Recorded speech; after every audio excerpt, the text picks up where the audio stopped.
శ్రీ గురుభ్యో నమః. శ్రీమాత్రే నమః. మా ప్రేక్షకులందరికీ ధన్యవాదాలు తెలియజేస్తూ 11 ఆగస్టు నుంచి 17 ఆగస్టు వరకు గల కాలానికి రాశి ఫలితాలు ఎలా ఉన్నాయి, ఏ ఏ గ్రహాల సమ్మేళనాలు ఉన్నాయి, వాటి ముఖ్యాంశాలు ఏమిటి ఇత్యాది విషయాలన్నీ ఇప్పుడు తెలియచెప్పుకుందాము. ముందుగా గ్రహస్థితులు. వృషభంలో కుజ గురులు, కర్కాటకంలో రవి, అలాగే సింహంలో బుధ శుక్రులు, కన్యలో కేతువు, తులలో చంద్రుడు, ఇక కుంభరాశిలో వక్రించిన శనిగారు, రాహువు మీనరాశిలో ఉంటూ ఉండగా వారాంతం వచ్చేటప్పటికి చంద్రుని యొక్క సంచారము మకర రాశిలోకి వచ్చి ఉన్నది. అలాగే రవి గారి యొక్క సంచారము సింహరాశిలోకి వచ్చి ఉన్నది. ఇక గ్రహ సమ్మేళనాల యొక్క విశేషాంశాలు ఏమిటి అని తెలియజెప్పుకుంటే, కుజ గురుల యొక్క స్థితి కురుమంగళ యోగంగా ఇక్కడ తెలియజేయబడుతూ ఉన్నది. బుధ శుక్రుల యొక్క సంయోగము సింహరాశిలో ఉంది. సింహరాశిలో ఏ గ్రహం ఉన్నా కూడా చాలా మంచి ఫలితాలను ఇస్తుంది. అలాగే బుధ శుక్రుల యొక్క స్థితి చాలా సున్నితమైనటువంటి సరళమైనటువంటి ప్రవర్తన, మాట తీరు, వినయ విధేయతలు, విద్య బాగా ఆర్జించేటటువంటి పరిస్థితి, ఇలాంటివన్నీ కూడా ఉంటూ ఉంటాయి. అలాగే సున్నితమైనటువంటి ప్రేమ తెలియజేయబడుతుంది. అది ప్రేమికుల మధ్య అవనివ్వండి, తల్లి బిడ్డల మధ్య అవనివ్వండి, తండ్రి బిడ్డల మధ్య అవనివ్వండి, స్నేహితుల మధ్య అవనివ్వండి, ఏ ఇద్దరి వ్యక్తుల మధ్య అయినా సత్సంబంధాలు. ప్రేమ అనగానే కేవలం అదేదో ఒకళ్ళనొకళ్ళు కోరుకునే ఆకర్షణ కలిగిన ప్రేమ కాదు. ఇద్దరు వ్యక్తుల మధ్యన సత్సంబంధాలు కూడా ప్రేమగానే ఉంటాయి. అటువంటి ప్రేమ, స్నేహము ఇలాంటి వాటన్నిటికీ సూచనగా ఉంటుంది. అలాగే సింహరాశిలో ఉండడం వల్ల చాలా మంచి ఫలితాలు ఉంటూ ఉంటాయి. ఇక వారాంతంలోకి వెళ్ళేటప్పటికీ కుజగురుల యొక్క సంయోగము అలాగే సంచరింపబడుతూ అదే రాశిలో, ఇక సింహరాశిలోకి వచ్చేటప్పటికి శుక్ర బుధులతో పాటు రవి గారు కూడా చేరారు. రవికి అది స్వస్థానం అవుతూ బుధునితోనూ శుక్రునితోనూ చేరడం వల్ల బుధ ఆదిత్య యోగం ఇక్కడ ఏర్పడింది.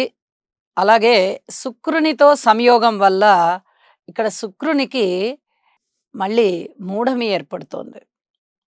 ఇవి చెప్పుకోదగినటువంటి లక్షణాలు అని చెప్పి తెలియజేస్తూ, ఇక శనిగారి యొక్క దృష్టి మేషరాశి పైన ఉన్నది. అందు గ్రహాలు లేకపోవడం, అలాగే వృశ్చిక రాశి మీద తన 10వ దృష్టి పడుతోంది, అక్కడ కూడా గ్రహాలు లేకపోవడం, ఇది రాసుల యొక్క ప్రతిఫలాలనే ఎక్కువగా చూపిస్తూ ఉంటుంది. అలాగే 7వ దృష్టి బుధ శుక్రుల మీద ఉన్నది. ఇక్కడ వివాహేతర సంబంధాల విషయంలో చిన్నపాటి ఇబ్బందులు ఉండడానికి కూడా అవకాశం ఉంది. అలాగే చర్మానికి సంబంధించిన వ్యాధులు ఏవైనా ఉండడానికి కూడా చాలా వరకు అవకాశం ఉంది. విష్ణు సహస్రనామ పారాయణ చేసుకోవడము, అలాగే నవగ్రహ స్తోత్రాలు పఠించడము, ఇట్లాంటివన్నీ ఆదిత్య హృదయ పారాయణ చేయడము, ఇలాంటివన్నీ కూడా చాలా చాలా మంచి పరిహారాలు అని చెప్పి తెలియజెప్తూ, ఇక కుజుని యొక్క 4వ దృష్టి కూడా బుధ శుక్రుల మీద ఉన్న కారణం చేత ప్రేమ వ్యవహారాల విషయంలో వివాహం కావలసినటువంటి యువతీ యువకులు ప్రేమ, ఆకర్షణ అనేటటువంటి మోజులో ఉంటారు. వీళ్ళ విషయంలో కొన్ని ఇబ్బందులు ఉండడానికి అవకాశం ఉంది. అది వారి వారి జన్మ జాతకంలో కూడా ఈ గ్రహస్థితులు ఉన్నట్లయితే ప్రేమ వ్యవహారంలో కొద్దిగా దెబ్బతినేటటువంటి అవకాశం ఉంది. ఇది చాలా జాగ్రత్తగా, సున్నితంగా పరిష్కరించుకోవాల్సినటువంటి అంశంగా తెలియచెప్తూ ఉన్నాను. శుక్రక్షేత్రంలో కుజుడు ఉన్నారు, అలాగే రవి క్షేత్రంలో శుక్రుడు ఉన్నారు. వారాంతానికి వెళ్ళేటప్పటికీ రవి గారితో కలిసి ఉన్నారు. ఇక్కడ కుజుని దృష్టి పడుతోంది, అలాగే శనిగారి దృష్టి కూడా పడుతోంది. అత్యంత కీలకంగా మారుతుంది ప్రేమ వ్యవహారం. అతి జాగ్రత్తగా పరిష్కరించుకోవాల్సిందిగా మరీ మరీ సూచన చేస్తూ ఉన్నాను.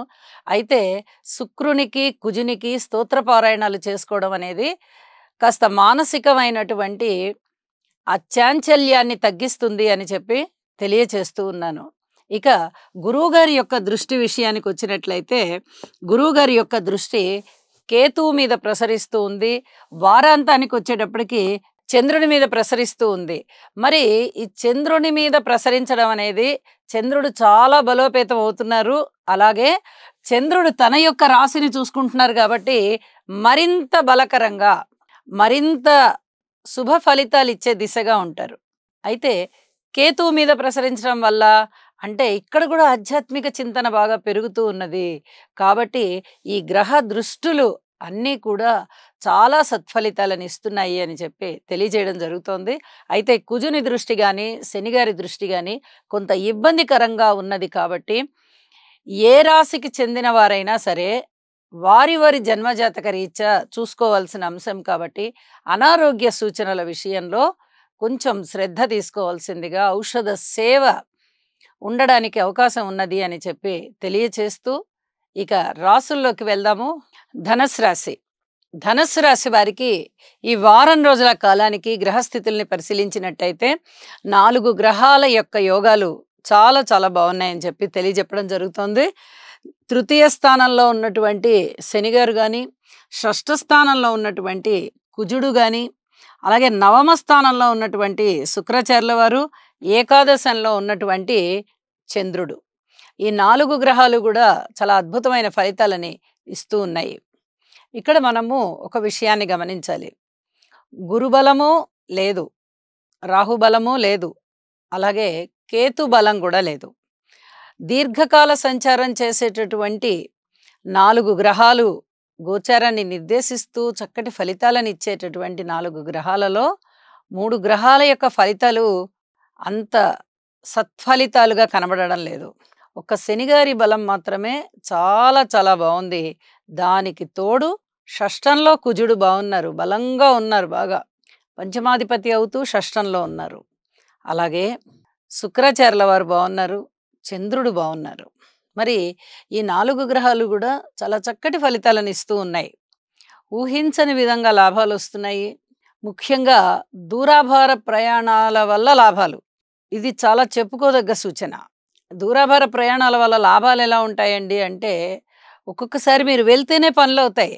అలా వెళ్తారు, కష్టానికి కష్టం ఉంటుంది, అక్కడ పని అయ్యింది అనేటటువంటి సంతృప్తి, ఆ విజయము కూడా మిమ్మల్ని ఆనందింపజేస్తుంది. ఇలాంటి పరిస్థితులు కనబడుతూ ఉన్నాయి. అలాగే మాతృవర్గ రీత్యా కూడా కాస్త సహాయ సహకారాలు ఉన్నాయి. ఏదైనా కొనుగోలు అమ్మకాల విషయంలో మటుకు అంత తొందర పడకండి. అలాగే కొత్త కోడళ్ల విషయంలో, కొత్తగా వివాహం అయి వచ్చిన కొత్త కోడళ్ల విషయంలో కాస్త మౌనంగా ఉండడం చాలా చాలా మంచిది. ఇది ప్రత్యేకంగా చెప్పదగ్గ సూచన. ఉద్యోగ విషయంలో కూడా కాస్త ఓర్పు కలిగి ఉండాలి. పిత్రార్జితాలు చేతికి అందుతాయి. ఏదైనా పూలు, అలాగే కళాఖండాలు, చిత్రపటాలు, పట్టు వస్త్రాలు, సెంటు, అత్తరు, పన్నీరు, జవ్వాది, కస్తూరి ఇలాంటి సుగంధ ద్రవ్యాలు, యాలకులు, కొబ్బరి నూనె ఇలాంటి పదార్థాలు విక్రయించేటటువంటి వ్యాపారస్తులు చాలా లబ్ధి పొందుతారు అని చెప్పి తెలియజేయడం జరుగుతుంది. టేకు చెట్లు, పసుపు తోటలు ఇలాంటివి పెంచేవారు కొంచెం అప్రమత్తంగా ఉండాల్సిన పరిస్థితి కనబడుతోంది. అలాగే వెదురు చెట్లు కూడా కొంచెం అప్రమత్తంగా ఉండండి అని చెప్పి తెలియజేస్తూ ఉన్నాను. ఆ వెదురు చెట్ల విషయంలో కూడా మీరు కొంచెం కేర్ తీసుకోవాలి. అన్నదమ్ముల సహాయ సహకారాలు బాగా ఉంటాయి. మాతృవర్గ రీత్యా కించిత్ సహాయ సహకారాలు తగ్గినప్పటికీ ఓర్పు కలిగి ఉండండి, తిరిగి మళ్ళీ అవి పుంజుకుంటాయి. ఉద్యోగం విషయంలో ఓర్పు కలిగే ఉండండి. కార్మికులు, కర్షకులు, నేత పనివారు, చేతి వృత్తుల వారు ఇచ్చేది వారందరికీ కాస్త కాయ కష్టం ఉంటూ ఉన్నది. అయితే లబ్ధి మాత్రం చాలా బాగుంటుంది. ధన ఆదాయం పెరిగే దిశగా పరిస్థితులు ఉంటాయి. ఇంక్రిమెంట్లు ఉంటాయి. ఉద్యోగంలో పేరైతే తెచ్చుకుంటారు, మంచి పేరు, ఇది చెప్పదగ్గ సూచన. స్త్రీల విషయంలో ఓర్పు కలిగి ఉండండి, దుర్గాదేవిని ఆరాధించండి, చాలా మంచి ఫలితాలు ఉంటాయి. ఇక వారాంతానికి వెళ్ళేటప్పటికీ చంద్రుని యొక్క స్థితి ద్వితీయ స్థానంలోకి వచ్చింది. ఇది పెద్దగా మంచి మార్పు ఇచ్చేటటువంటి గ్రహస్థితి కాదు. అలాగే రవి గారి యొక్క స్థితి నవమ స్థానంలోకి వచ్చింది. నవమ స్థానంలో బుధాదిత్య యోగం మంచిదే, కానీ నవమ స్థానంలో ఒక్క రవి గారి యొక్క స్థితి అంత పూర్తి అనుకూలత కాదు అని చెప్పి తెలియజేస్తూ, నవగ్రహాలకి కూడా స్తోత్ర పారాయణాలు చేయవలసిందిగా సూచన చేస్తున్నాను. దుర్గాదేవి పూజ చేయవలసిందిగా సూచన చేస్తున్నాను. మరింత భక్తి శ్రద్ధలతో భగవంతుడిని ఆరాధించండి. మీ స్వశక్తితో మీ యొక్క ప్రయత్నాన్ని కూడా, మీ యొక్క కృషిని కూడా పెంపొందింప చేయండి అని చెప్పి తెలియజేస్తూ, దీనివల్ల మరింత మనశ్శాంతి పొందగలరు అని చెప్పి తెలియజేస్తూ నమస్కారం.